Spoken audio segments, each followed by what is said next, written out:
Gang på gang må vi knipe oss selv i armen og spørre, det virkelig meg som går her i en fullt oppsatt avdeling med alt utstyr og driver øvelser inne i hjertet av et fremmed land?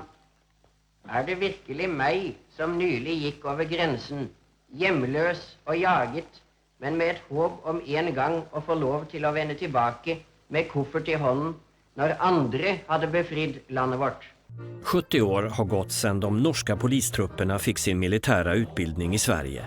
14 000 norrmän ingick i den så kallade glömda armén, men det är inte många som fortfarande är i livet.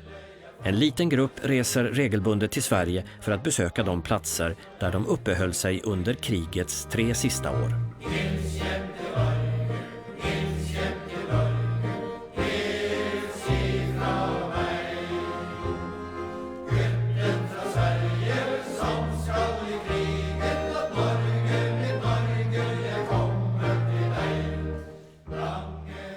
Det finns minnesmärken över Sveriges stöd till det ockuperade Norge på många platser i Sverige. En av dem är herrgården i Färna bruk, där norska officerare och soldater utbildades i hemlighet.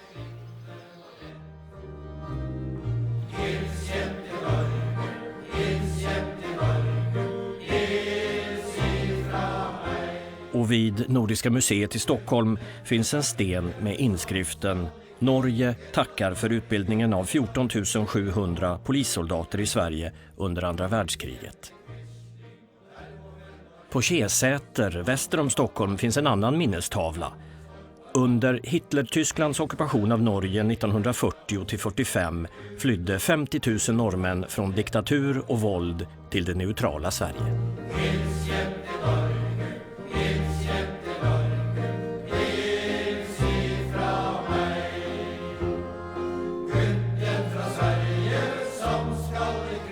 Från den 15 juni 1942 till krigets slut var Kjesäter mottagningscentral för de norska flyktingarna. Geografisk var den där neutrala ön en välsignelse för Norge från nord till syd. Och den var en välsignelse när freden kom. Att vi kunde få folk in i landet så fort och grejt och allt det här. Upptäcktsresanden Tor Heyerdahl var samordnare i Nordnorge när polistrupperna opererade i norska Finnmark under krigets 6 sista månader. Han beskrev situationen så här. Officiellt var Sverige neutralt men fungerade som säkerhetsventil för det ockuperade Norge. Det var till ovärderlig hjälp för flyktingarna, inte minst med allt stöd i det fördolda. För mig är det vanskligt att fälla någon som helst dom over svenskene, fordi at hadde ikke de vært der, hadde ikke de vært nøytrale, så hadde vi jo ikke hatt noe sted å dra i det hele tatt. Det hadde vi ikke fantes. Sverige regner jo jeg som mitt redningsland. Sverige ligger mitt hjerte nær. Det att Sverige låg där, ett stort neutralt land som då var rätt och slett var friheten. Men en gång du var över den här glenna i skogen eller uppe på fjällen, han gick över fjällen mycket. Så var du alltså i frihetens land också. Se det från far min sin synsvinkel. Han har Norges längsta kurerrute som agent för XU och kryssade gränsen många gånger. Och han prisade sig lycklig över att vi har Sverige. Som han sa, så ett par tusen kilometer gränser som det är helt omöjligt att hålla vakt över kvar meter av. Jag har i något sammanhang stuckit ut hakan och framhävt att Hjemmefronten var mer lyckligt lottad än någon annan motståndsrörelse i Europa nästan mot Nazityskland. Därför att man hade den här långa gränsen mot Sverige och kunde komma över hit och bygga upp de här styrkorna och få hjälp på annat sätt. Sverige var ju ett mellanled mellan Hjemmefronten och regeringen i London i mycket. Det var många som åkte hit på ferie. Max Manus och andra åkte hit och bilade ut ett tag och sen åkte hem och för nya uppdrag. Sönsterby var ju här, jag vet inte om det var ett 40-tal besök. Aldrig under sitt eget namn utan under olika tecknamn och så här. Så att för många väldigt aktiva motståndsmän var ju Sverige ett slags andningshål och en reträttbas. Till att börja med hade jag ju väldigt vaga begrepp om hela storyn och begreppet den glömda armé till exempel, den kom ju fram först efterhand när jag snackade med veteraner och förstod att hur de upplevde sig som glömda på olika sätt. Det kyler framåt aftonen, men ångan står het kring pionjärerna som arbetar för fullt med spett, med klubbor och yxor. Jag tycker den är viktig för både Sverige och Norge.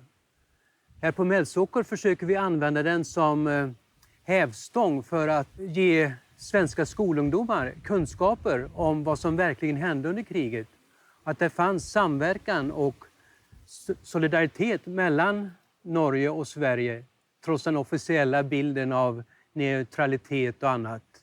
Och att det fanns en motbild till andra väldigt kända begrepp som permittenttrafik och tysketåg och olika förhållanden som ju var de första krigsåren. Förhållandet mellan Norge och Sverige präglades starkt av den svenska neutraliteten under de 2 första krigsåren. Sverige försökte undvika konfrontation med Hitler-Tyskland och därför blev grannrelationen minst sagt ansträngd. Det var inte många norrmän som såg några fördelar med att Sverige höll på neutraliteten, åtminstone inte till att börja med. Sverige tog emot 183 000 flyktingar under kriget. Nästan en tredjedel var norska medborgare. Hösten 42 att liksom den flyktingströmmen virkelig begynte å anta proporsjoner. For det første har vi jo jødeforfølgelsene. Vi har også opprullinger av en hel del av Milorgs distriktsorganisasjoner. Og opprulling av andre sivile motståndsorganisationer. Behovet av att hjälpa flyktingar och särskilt norska judar ledde till att det etablerades hemliga flyktrutter där frivilliga gränslotsar riskerade livet. Odd Gustavsen och hans far var bland dem som räddade människor från att hamna i klorna på nazisterna. Hämtade dem ju på Klemetsby, hette på Västgörsjön. Så jag rodde bara tvärs över sjön och så ja, jag rodde någon gång och far rodde någon gång och så bytte vi när vi kom upp till gården hemma. Så jag rodde nog kanske mest om far och så gick jag i skaven, tror jag, kanske det mesta. Da de norske jødene skulle tas, så var jo en stor del av Europas jøder allerede døde. Altså 26. oktober ble jødiske menn over 15 år arrestert. Far var da dem som greide å komme seg i dekning dagen før. Når de ble tatt, så ble jo 40% av de norske jødene tatt. De 60% av jødene som klarte å berge livet, de berget livet takket være at Sverige ikke var okkupert av Tyskland. Hjemmefronten organiserade omedelbart flykten för resten av familjen Levin. Efter mycket dramatik och med hjälp av gränslotsar och andra frivilliga lyckades de ta sig över gränsen till neutral svensk mark.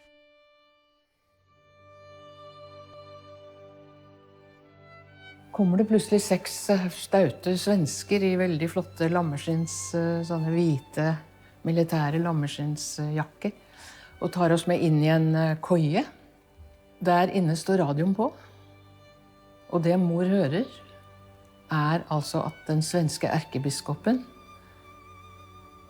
i Storkyrkan i Stockholm og ber for de norske jødene. For da har nyheten jo selvfølgelig nådd Sverige om Donau. Og det jo gått et par-tre dager, men det var altså den første søndagen etter 26. november. Det det hun hører da. Og da bryter hun sammen. Men da var i hvert fall, vi var jo i sikkerhet. Hun visste at mannen hennes var i sikkerhet. Han visste ikke det om oss. Av disse så var det i hvert fall 280 barn og unge som berget livet og kom tilbake til Norge etter krigen.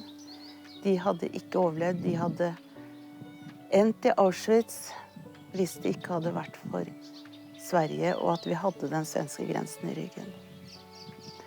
Og de hadde heller ikke vært der hvis det ikke hadde vært for alle hjelperne som våget livet, for det var dødsstraff for å hjelpe jøder på flukt.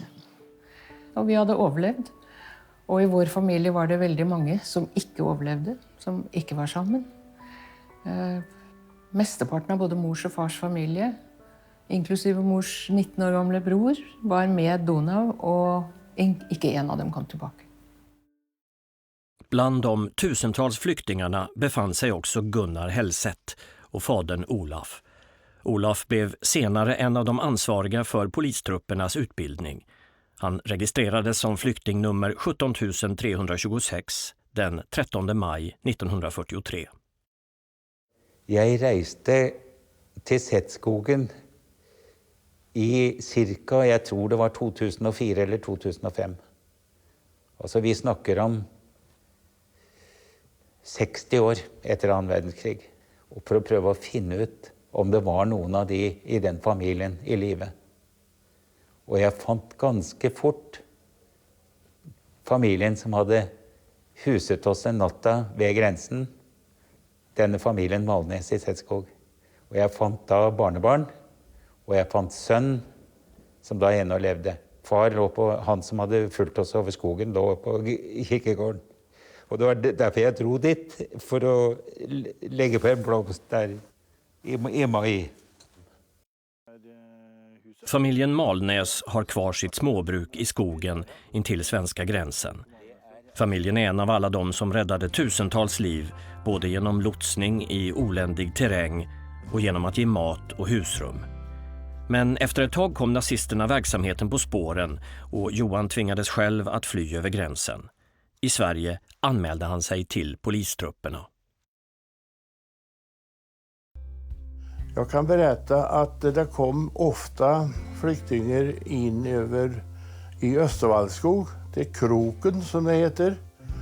Och den som bodde längst in på Kroken, hon hette Betsy Bryntesson. Hon hade lagor med 2 kossor. Och det berättas att hon, när hon en julemöra kommer in i förlagården och hade mjölker i 2 kora, så var huset alldeles fullt av flyktingar. Men mor Betsy, hon hade som kutym att ingen flykting ska ha varit inne med mig utan att de har fått något i magen. Och jag misstänker att det var väl mest välling eller gröt de fick, för hon hade kor och mjölk.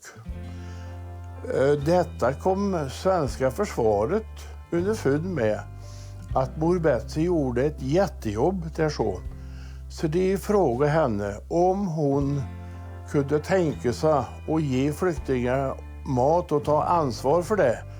Och även kaffe till och med. Och då har vi räknat ut där, för det finns med alla som kom in över Kroken där mor Betsy bodde. Där kom det in efter det här samtalet 3500 personer. Och det såg hon till oss att alla fick mat. Det var inte bara på den norska sidan som det bildades ett nätverk av spioner, gränslotsar och kurirer. Trafiken över gränsen var viktig för att sända information och förnödenheter, och inte minst för att finansiera motståndskampen i Norge. Jag upplevde hemma i mitt hem att det var lite konstigt förhållande där, på grund av att min farfar levde ett så mystiskt liv. Han talade aldrig om vad han sysslade med. Och jag började spionera på honom. Och så småningom så kom jag väl underfund med att han arbetade för Norge, för norska hjemmefronten. Där kom varor hem till oss.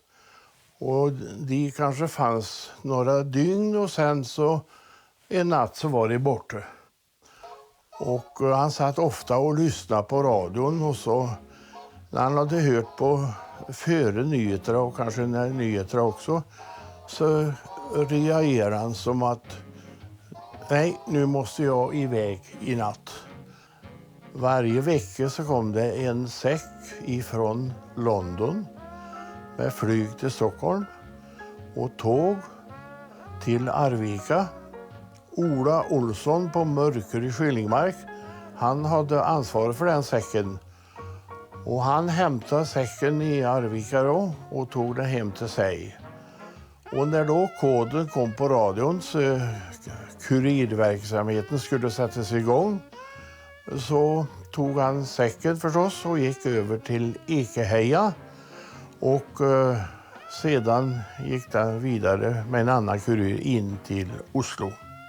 Och i den säcken så var det 6 fiskebullburkar. Och varje burk innehöll 100 000 kronor. Efter Nazitysklands nederlag vid Stalingrad kungjorde Hitlers högsta chef i Norge, Josef Terboven, en ny tvångslag. Norska ungdomar skulle inställa sig för arbete åt ockupationsmakten. Alternativen var alltså att skickas på tvångsarbete i Tyskland eller Nordnorge eller att fly till Sverige. Arbetslagen kan ses som det hårdaste slag som drabbat Norges folk sedan det tyska överfallet 1940, sa den norske diplomaten Jens Bull till svenska kabinettssekreteraren Erik Boheman i april 1943. Det kom en väldig ökning av flyktingströmmen när tyskarna begynte att skulle registrera ungdomen.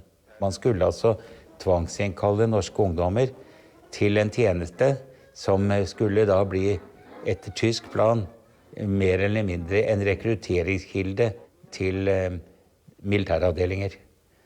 Och det lyckades ju med lite grann, men det stora talet de rømte till Sverige av dem. Då fick vi ju en väldigt stor tillströmning av vad vi kan kalla folk i sin bästa ålder, eller alltså militäralder. Jag var akkurat 20 år och låg i däckning inne på Rörsjöskauen vid skoger utanför Drammen, sammen med en del andra. Jag blev inkallad till arbetstjänste. Jag mötte inte. Jag ville inte värva mig till tjänste för tyskarna. I mitten av januar så blev vi bedt om att möta på Östbanan. Och där blev vi mött av en gränslos, och då var med mig var också min fetter och en vän av han. Vi tog då tåget från Oslo Östbane till Minnesund vid Mjøsa. Där gick vi av tåget och så begynte vår långa skitur till Sverige. Den 30 november samma år slog ockupationsmakten till igen. Universitetet skulle stängas och studenterna arresteras. Även den svenska regeringen reagerade kraftigt. Många studenter försökte gömma sig för nazisterna och många försökte fly till Sverige. Vad blev det av dessa som kom en och en? Först blev de samlet ett sted mitt i Sverige, på Kjeseter. Det är ett gammalt herresäte som den norska staten gjorde en brackeby av. En ställde sig själv här, men då fick en flyktingnummer och stod under norsk administration. Högtidliga uppställningar föran slottet. Flera år kom det regelmässigt 30, 60, 100 om dagen. Det var bara få dygn på Kjeseter. Så blev det flyktingkontorets sak att ta sig av dem. Tanken på en norsk polisskola i Sverige lanserades först av norske justitieministern Terje Woll i London 1942. Men alla höll inte med. En av dem var den svenska organisatören Harry Söderman som ansåg att det var alldeles för tidigt. Harry Söderman ligger numera begravd nära Kjesäter. Bland polistruppernas veteraner ses han som en hjälte, och skälet är hans arbete med att planera och genomföra utbildningen av de norska polis- och soldattrupperna. En handfull personer var engagerade, men Harry Söderman var den kanske mest centrala figuren i arbetet, som bestod i att utbilda den ena av de två parterna i kriget, och detta på neutral svensk mark. Harry Söderman var ju en man med både ett stort hjärta och ett stort ego. Han hade ju ett enormt självförtroende. Han var ju väldigt driftig. Han satte sig över regler och förordningar. Och även om han själv var byråkrat i svenska statens tjänst så var han ju väldigt obyråkratisk. Men det går inte att ta ifrån honom att han var väldigt avgörande i början när polititroppen skapades. Trots allt var Norge bara en mindre del av vad han sysslade med. Även om han efteråt tyckte att det var det viktigaste han hade gjort här i livet. Harry Söderman var en väldigt drivande man. Liksom ett nej var inte ett nej. Bland annat så är det ett exempel hvor han forsøkte at det skulle komme inn til statsministeren i Sverige, Per Albin Hansson. Og der satt jo fullt av folk inne på forværelset, blant annet forsvarssjefen i Sverige. Og Harry kommer i full fart, og så stopper forværelsesdamen han da. Og sier at nei, du kan ikke gå inn til statsministeren, for forsvarssjefen skal inn først. Hvorpå Harry Söderman sier han kan vente. Han var ju mycket mer driven av sina övertygelser än en vanlig ämbetsman. Saknade deras känsla för självbevarelsedrift. Han var ju en intellektuell, fast handlingskraftig. Och som intellektuell så följer man sina övertygelser. Harry Söderman var drivkraften i nätverket som organiserade utbildningen av polistrupperna. Major Olaf Hellset anställdes för att leda det dagliga arbetet, vilket visade att det var den militära utbildningen som prioriterades. Bara i Stockholm hade legationen 30 forskjellige kontorer. Men det var flyktingkontoret alle kom i berøring med. Far ble sendt fra London dit, og da var han i en kort periode, før polititroppene fikk approbasjon. Vi visste det kom, men i mellomtiden var han norsk flyktningesjef i Sverige en periode. En februarikväll 1943, över en middag i Stadshuskällaren, utarbetade den norska legationschefen Olav Svensson och Harry Söderman en plan för att utbilda 50 norska poliser. De skulle ersätta de nazistiska poliserna när tyskarna förlorade kriget. Den norska regeringen i London godkände planen den 30 april och beviljade 20 000 kronor till etablerandet. Sommeren 1943 visste ingen vad reservepolitiet var. Den hade något som ett hälsoleire. Det var leire som på en gångs skyld svarte till vad de gav sig ut för. Vem vet förresten? Det tricket där är väl inte bara till på hälsas skyld. Och detta här, någon vill kanske si det är sunt. Flyktingströmmen in i Sverige under andra halvan av 1943 ökade pressen på den svenska regeringen att vidta åtgärder. Men det dröjde resten av året innan någonting skedde politiskt. Bildandet av Rikspolitiet hade börjat komma igång trots att den svenska regeringen inte var informerad om initiativets fulla omfång. På sensommaren hade 1200 man rekryterats till den norska poliskåren under ledning av Harry Söderman. Nej, det var nog både tillfälligheter och medveten vilja från till exempel Söderman och Karlshem tillsammans. Men sen hade man ju allierade inom den svenska regeringen. Och de främsta var ju Gustav Möller, som var socialminister och samtidigt polisminister. Minister även för säkerhetspolisen. Och som socialminister var han ansvarig för alla flyktingar som kom till Sverige. Möller var en positiv man, och hans statssekretär det var Tage Erlander. Och därmed så hade de foten innanför. Och han var ju en stor Norgevän. Och det var väl därför man kallade dem för polistrupper i början. För då hamnade de under Gustav Möller. Hade man kallat dem för soldater så hade de hamnat under försvarsministern Per Edvin Sköld, som var en mera byråkratisk typ och kanske inte lika villig som Gustav Möller att se mellan fingrarna på vad som hände. Så att Gustav Möller tillsammans med ett par andra statsråd i svenska regeringen, de gick till att börja med bakom ryggen på den regeringen i övrigt.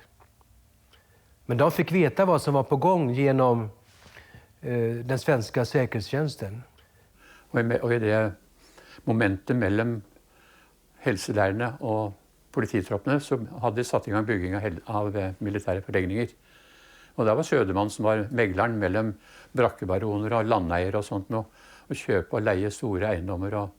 Och så satte de da gutta som skulle in i försvaret eller in i polititroppen i gang med att hogga skog och rydda och bygga bracker. Faktum är att det blev bygget omkring en bracke om dagen. Det var inte husbygge för evigheten. Desto mer gjaldt det å komme fort i gang. Arbeid om kapp med begivenhetene ute i verden och i Norge.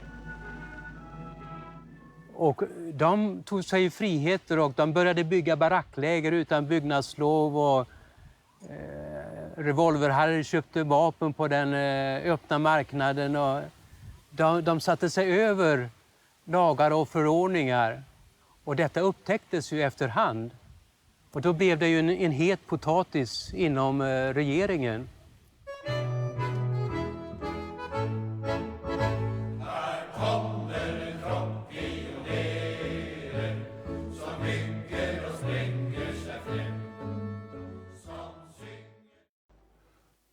Och vi fick ju inte något vapen.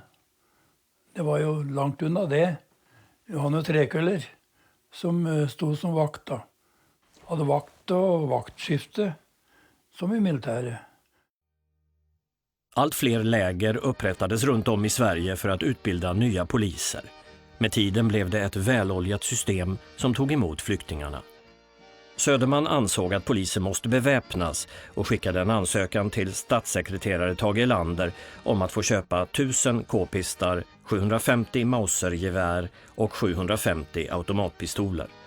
Den norska regeringen i London anslog 7,5 miljoner kronor till utbildning och materiel. Sveriges regering hade dock inte gett klartecken för vare sig vapenköp eller barackbyggande när Söderman började distribuera vapen i lägren. Han gillade att ta chanser. Den 3 november stoppade försvarsminister Per Edvin Sköld all vapenutlämning från svenska militären till polisutbildningen. Då hade Söderman hunnit göra av med 139 000 norska regeringskronor. Därnäst stoppades barackbyggandet. Men den 19 november skickade Sveriges generalkonsul i Oslo, Claes Westring, en rapport till UD i Stockholm. Där stod att ryktena om polisutbildningen hade vänt den norska opinionen till fördel för Sverige. Det begynte smått. For vel ett år siden var vi inne i 14 dagers helseleire til vaksinering. Efterpå begynte i all stillhet noen små avdelinger oppe på Gotterøra, hvor vi gjemte våpnene våre under blåtøyet hvis det kom noen sivile i nærheten. Fram i november-december så kommer detta upp i regeringen. Man har då vad man kallar en konselj med kungen som ordförande. Och där tas ett beslut, ett formellt regeringsbeslut om att man ska hjälpa norrmännen.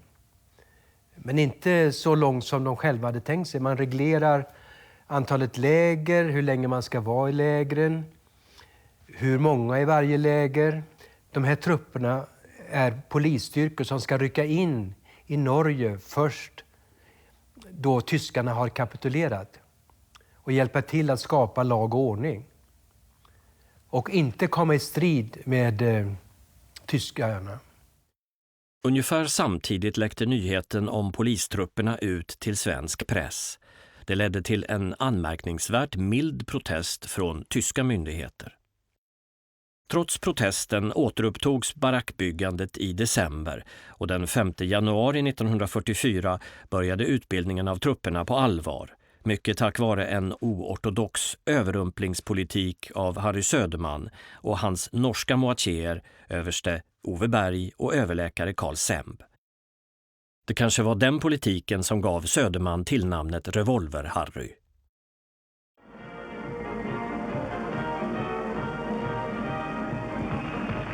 Nu går det bedre med skytingen också, ser det ut till. Med lite fantasi kan en föreställa sig noe av hvert. Men det är långt igen, har mycket att lära, tänker guttene da de går hem till brakka.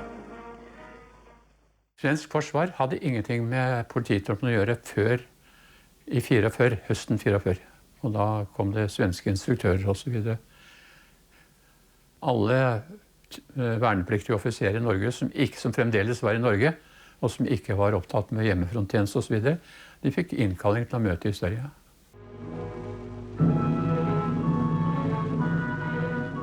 Polititroppen var i gang der borte, og det var jo derfor jeg ville rømme til Sverige, nettopp for å slutte meg til polititroppene. Jag visste ju att det, och allra helst så ville jag ju till England och utmana mig som flyver. Men när jag kom till Kjeseter så var inte det möjligt. Där jag blev rätt och slett sendt på vanlig leir uppe på Älgberget, heter ett sted där det var en så kallad rekrytskola för nyankomne flyktingar. Och vi fick då flyktingnummer 27 439.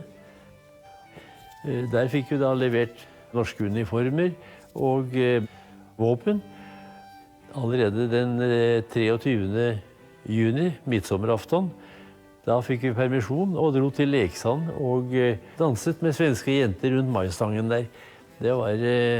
Det var en fabelaktig upplevelse efter att ha kommit så att säga direkt från Norge en uke i förväg.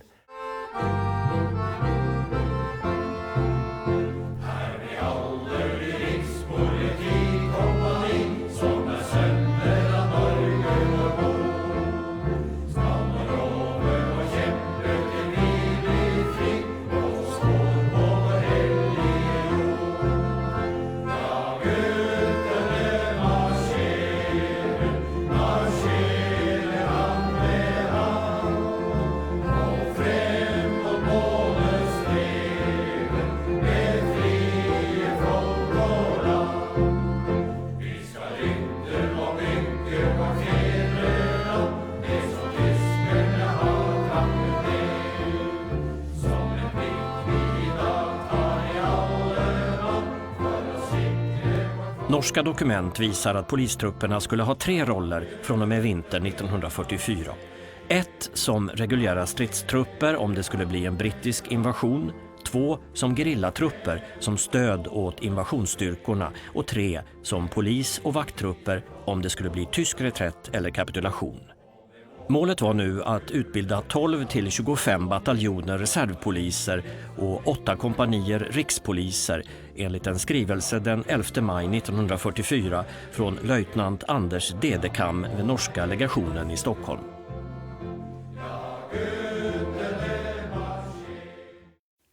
Man kan säga att jag beundrar norrmän för den måten de uppfört sig på. Helt otroligt. Så mycket folk. Kunde mycket väl ha uppstått sociala krockar mellan 2500 flyktingkontingent som kommer till ett samhälle som har 1800 permanenta boende.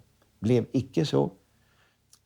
Ja, en historiker har faktiskt skrivit en bok om det, för det är ganska anmärkningsvärt att det var på det sättet. Det kunde ha blivit precis tvärtom.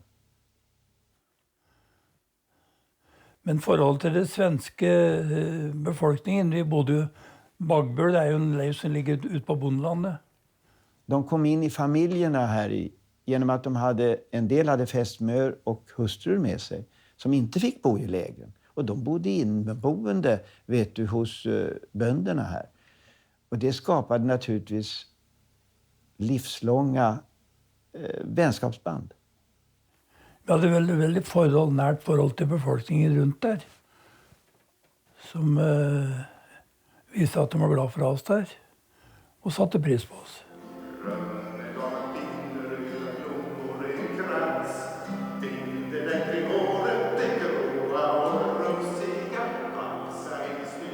Då norrmännen kom med sina 2 bataljonsläger så gick det återigen att fylla kyrkan varje söndag. Folkets park som ligger i sluttningen här uppe var upptakten till en fortsättning i kyrkan i form av 40 bröllop. 40 bröllop på ett år ingicks här i kyrkan. Och det skriver som sagt Göran von Knorring i sin bok med en viss eftertryck. Han blev också lite imponerad av mängden, antalet. Men så var det.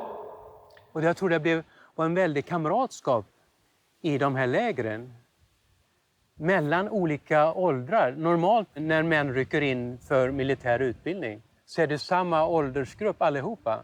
Men här var ju allt ifrån unga män, gutter till yngre medelålder. Så att det blev nog en ganska familjär fällskap, gemenskap i de här lägren som gav dem en särskild prägel. Och vi levde så sunt. samtidigt som de var i aktivitet hela tiden. Hjälpen från Sverige var nödvändig, inte minst för att kunna genomföra ett sabotage med stort symbolvärde. Den 15 januari 1945 sänktes nämligen det tyska trupptransportfartyget Donau i Oslofjorden.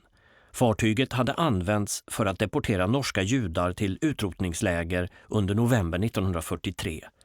På en av sprängladdningarna skrev sabotörerna en tackhälsning till kontoret på 32an, alltså norska legationen i Stockholm på Skeppargatan 32. Efter aktionen åkte sabotörerna till Sverige. De fick vila upp sig på tobaksfabrikör Johan H. Andresens herrgård Björkvik i Östergötland.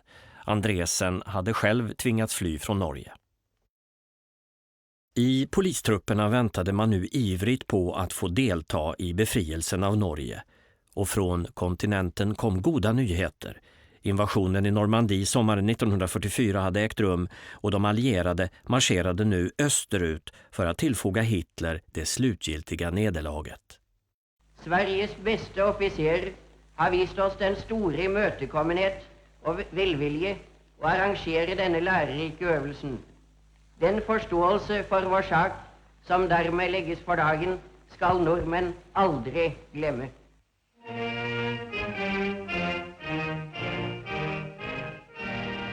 Två stora militärövningar visade hur omfattande utbildningen hade varit.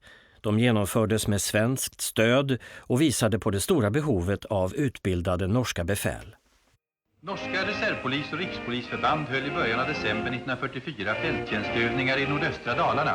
Styrkan översteg 5000 man, men överterrängen var lik trakterna kring Österdalen i Norge och de norska guttarna kunde känna sig nästan som hemma. Under sommaren och hösten 1944 var det tal om att skicka polistrupperna till Ryssland för att tillsammans med ryssarna delta i befrielsen av norska Finnmark.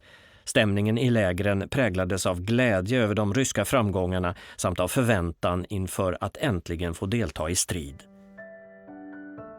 Lägerlivet ute i skogen fick sin prägel av att här fanns män från Norges alla bygder. Här bröt sig dialekterna. Dalbygdernas landsmål med den smidiga oslonorskan, mjuk skorrande sörländska med hårt möremål, dialekter från Tröndelag och Nordland.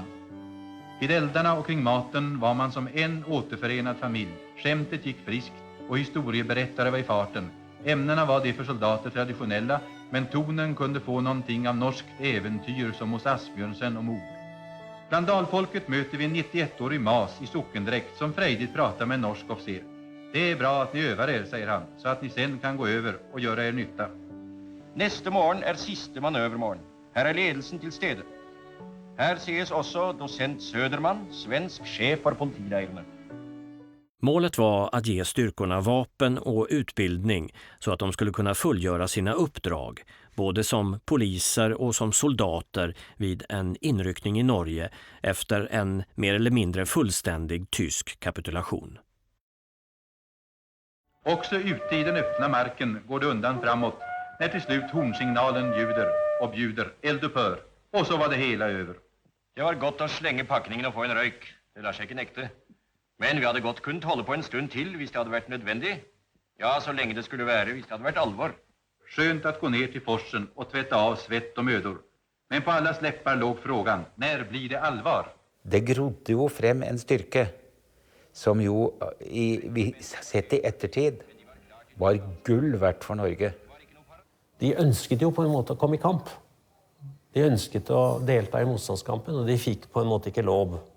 De måtte vi få til Kirkenes, og det fort. Når russerne da plutselig sto inne genom Kirkenes och in till Varanger. Ryssarna var de första allierade som befriade delar av Norge redan hösten 1944.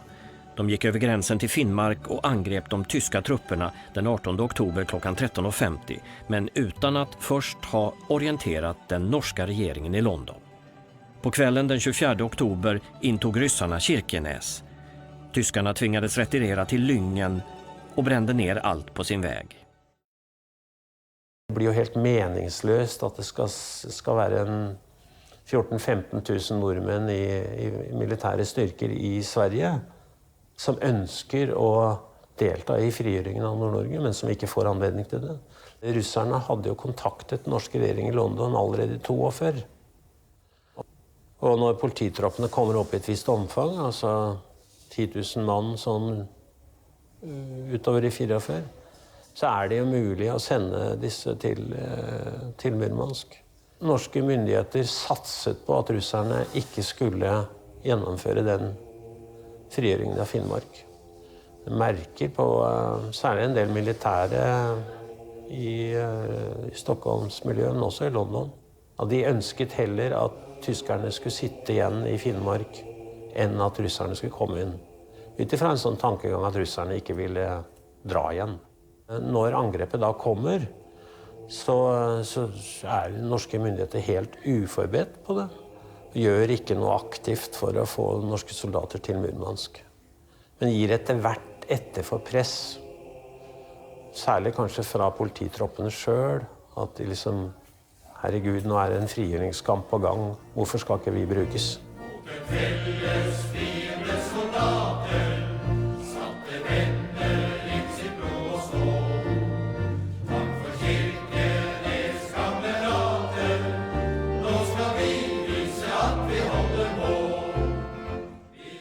Stockholmslegationen lät meddela att polistrupperna skulle sättas in i de delar av Norge som inte var ockuperade av tyskarna. Men först måste man ha klartecken från svenska myndigheter. Och så, senare i november, kom en kommuniké från norska och svenska myndigheter. En grupp från polistrupperna skulle omedelbart skickas till Kirkenes. Situationen var kritisk, inte minst för civilbefolkningen. Utrikesminister Trygve Lie kontaktade USAs ambassad i Stockholm angående hjälp med trupptransporterna från Sverige till Kirkenes. Uppdraget gick till den norsk-amerikanske flygaren Bernt Balken. Fram till dess hade han flugit utrustning och manskap mellan Storbritannien och Sverige samt släppt ner utrustning i fallskärm till norska hjemmefronten. Men det tog tid att få fram marschorden till polistrupperna. Ryskfödde Alex Dobroven hade studerat i Oslo men flytt till Sverige 1943 när alla studenter skulle arresteras. Hans föräldrar hade flytt redan 1940. De norska myndigheterna i Stockholm frågade honom om han kunde följa med till Kirkenes som tolk eftersom han talade både ryska, engelska och norska. Det är sannsynligt att det vill bli en aktion mot samme russeri. Det var liksom väldigt svävande det hela. Och att jag, i och med att de visste att jag kunde ryssiska, om jag kunde vara tolk. Den 29 december vinkade Harry Söderman adjö till Balken och hans mannar på den första flygningen. Jo, nu är det mening i det hele. Kropp och sinn är tränet till en nödvändig gärning. Litt over 1 år tok det fra de første guttene boltet seg med kråkesmella til de første vendte hjem for å bruke det de hadde lært.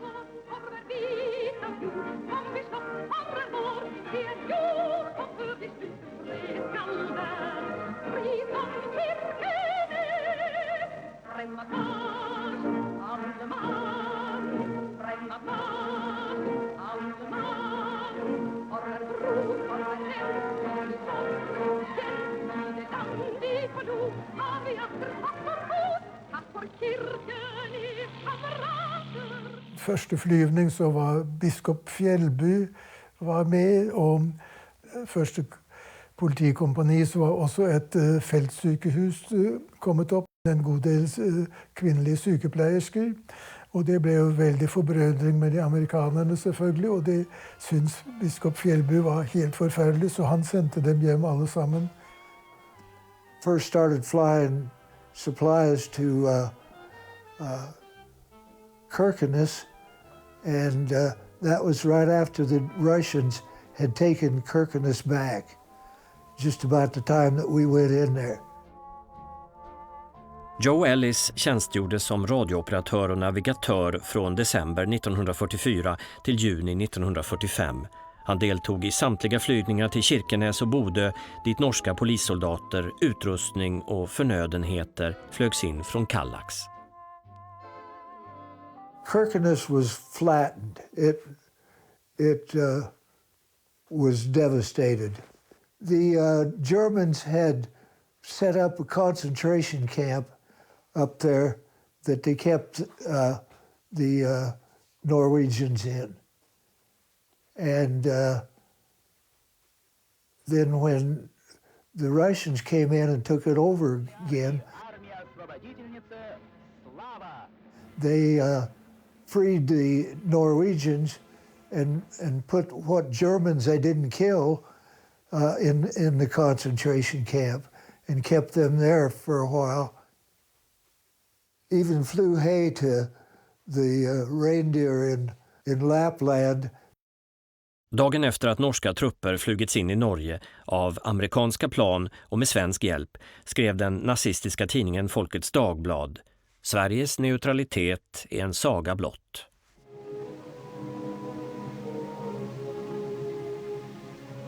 De første kompaniene er på marsj nordover, hvor veien skjærer over finsk område. Her passerer de riksgrensen mellom Finland og Norge. Og snart etter åpner det vidunderlige synet seg. Det snøklette landet, så fattig og så rikt. Eventyrlandet, hvor alle avstander er lange, unntagen den fra lykke til ulykke, og fra tårer til smil. Over de skinnende hvite markene bærer det innover Finnmarksvidda. Hester og reinsdyr med brakkelemmer og det aller viktigste av utstyr. Norge skal bygges opp igjen. Så vi satte i gang en vandring på 22 mil oppover Tana og kom til Karasjok. At de var sendt dit. Vi måtte jo ha et motiv for det, og det var minrydding. Minfaran skapade ett stort behov av att utbilda så många minröjare som möjligt. Og da satte kompanisjefen i gang oppløsning av minetjenesten på nytt for hele kompaniet. For vi som hadde vært i kompaniet halvannet år, kunne nok en del om det. Men det var jo kommet til mange nye. Og han skulle demonstrere hvordan disse trykktennerne virket. Og skrudde en trykktenner da ned i en tellermine. Den skulle ikke springe, for det var en forladning som skulle til, og den forladningen var ikke der. Da skjedde en ulykke. Og jeg var ikke med der, fordi jeg var sendt bort for å gjøre en annen tjeneste. Jeg var så langt unna at jeg bare hørte smellen. Dessverre så gikk bomben av, og 22 mann ble drept.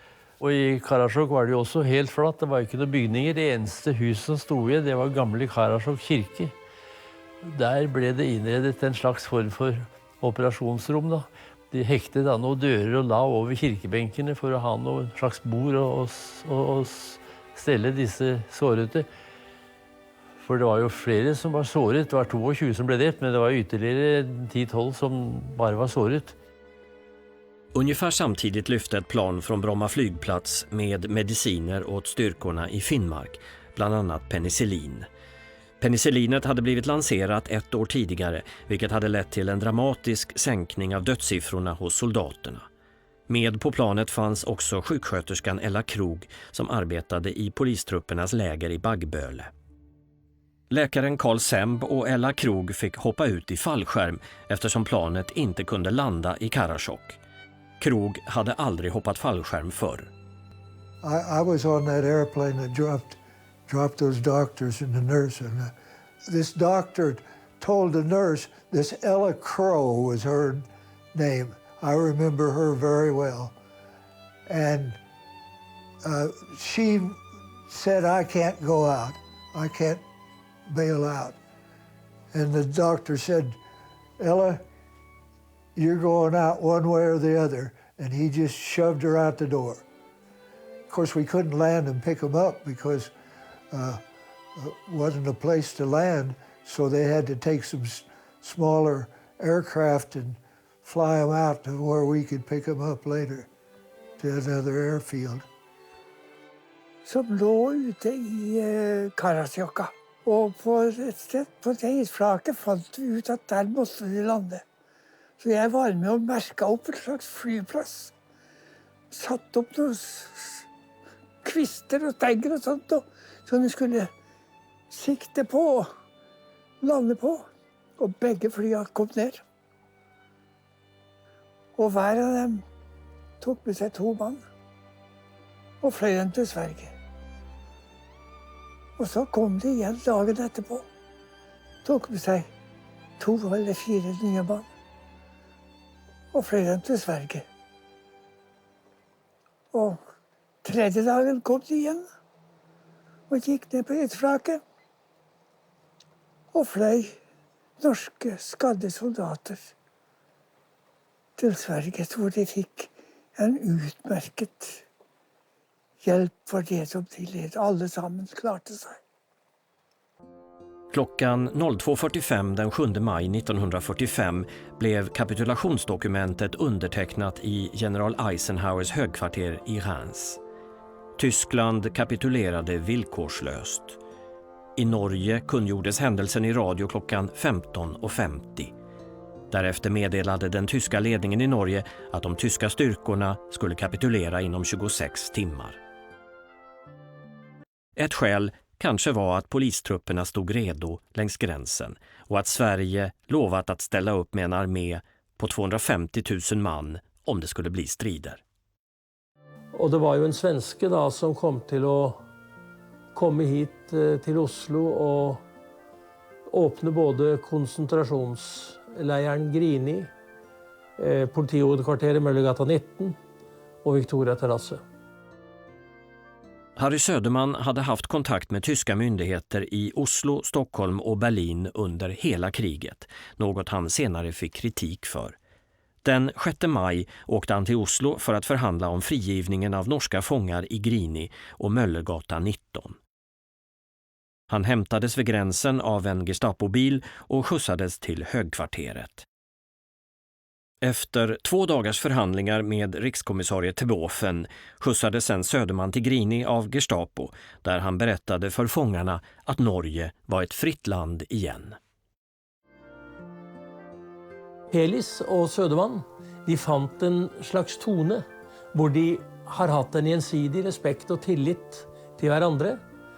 Söderman fick göra det han skulle, och Söderman uppfyllde sina förpliktelser som han ingick och lovnader som han ingick till Felis helt i punkt och pricke. Och Norge takket jo etterpå Harry Söderman ved å dekorere han høyt. Polititroppene ble liksom det ytterste uttrykk for at Sverige nå spilte på lag med Norge, riktig nok i neutral forkledning. Så det faktum at man kunne sende 10-12 000 ferdig utrustede, ja, la oss si soldater over grensen ved frigjøringen, det hadde ganske stor betydning for å nettopp å sikre sentrale samfunnsfunksjoner i en svært labil situation. Vid den tyska kapitulationen uppstod det ett snabbt behov av att samordna insatserna från polistrupperna i Sverige och hjemmefronten i Norge. Polistruppernas reguljära soldater, reservpolisen, skulle förbereda sig på aktiv strid, medan poliskåren främst skulle sättas in vid polisiära ärenden. Vel hadde vi Milorg med armbind og våpenutdannelse med lette våpen. Men å ha en militærorganisasjon med den tyngden, og som hadde vært på øvelser med svensk, også norsk og svensk hjelp, det var jo en liten knyttneve. Og den kunne vi altså da sette inn. Og det er jo utrolig at takket være polititropper, og selvfølgelig Milorg, så klarte vi altså, og også ikke minst tysk disiplin, så klarte vi altså det nesten uten episoder. Det står det ære av, altså. Så vi har god grunn til å takke Sverige. Polistrupperna stannade i Finnmark till slutet av 1945. De ryska styrkorna lämnade Finnmark den 26 september. Men polistruppernas insats i Finnmark nämndes inte med ett ord i pressen. När de övriga kompanierna från Rikspolitiet anlände till Oslo, Bergen och Trondheim blev inte heller det omnämnt i pressen. Många av polissoldaterna tyckte att det var bittert att få höra att det var den 9 maj som den första norska soldaten satte fötterna på norsk mark. Då hade polistrupperna varit i Finnmark i flera månader. I de där Norge i krig, 8 böcker där är polititroppene, ja, de är hedda med halv side. Så den där glemte armén, den är helt på sin plats. Många berättelser om små och stora händelser under kriget glömdes bort i segerruset. Norges första stora officiella attack till Sverige, särskilt för utbildningen av polistrupperna, var konferensanläggningen Voksenåsen i Oslo 1955. Skolebarna danner den rene flaggallé når Sveriges og Norges konger kommer til Voksenåsen, hvor den norske nasjonalgaven til Sverige står ferdig til å overrekkes. På terrassen blir de ønsket velkommen av ordfører Bull og statsminister Gerhardsen, mens flere hundre innbudt til stede, deriblant atskillig av de mange tusen svensker som arbeidet aktivt for den norske hjemmefronten under krigen. Dette stedet for nå et lite stykke Sverige i Norge. Nordmarka for oss et fredet og hellig sted. Et slikt lite stykke av Nordmarka var det beste vi syns vi kunne gi dere. Og vi ville gjerne gi dere noe av det beste og kjæreste vi hadde. La derfor også Voksenåsen være en påminnelse for oss alle om at gjensidig hjelp nasjonene mellom like nødvendig i dag som det var i Norden i krigens dager. Kjære statsminister Erlander, jeg har den store ære på det norske folks vegne å gi Norges nasjonalgave til Sverige. Det en dypt følt takkens gave fra det norske folk. För oss svenskar blir Voksenåsen en ständig erinran om den gärning som Norges folk utförde i kampen för friheten. Ja, det var historien om de norske polititroppene i Sverige. Da folket tok imot dem på Youngstorget i Oslo, hadde de sluppet å skrive sine navn med blod i historiens bok. Andre har gjort det for dem. Men i Norge fikk de likevel en viktig misjon å fylle. Og der de nådde sine mål med fredelige midler, var det med idealer i hjertet, de samme idealene som hadde drevet dem fram like fra Kråkesmellas vonde tid.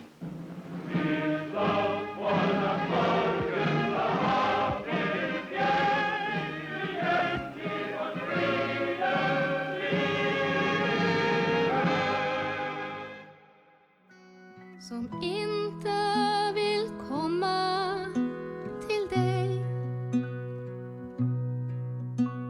Livet är långt, det kan bli oerhört svårt att vara ledsen varje dag. Det finns lyckliga stunder i allt som gör ont, men jag har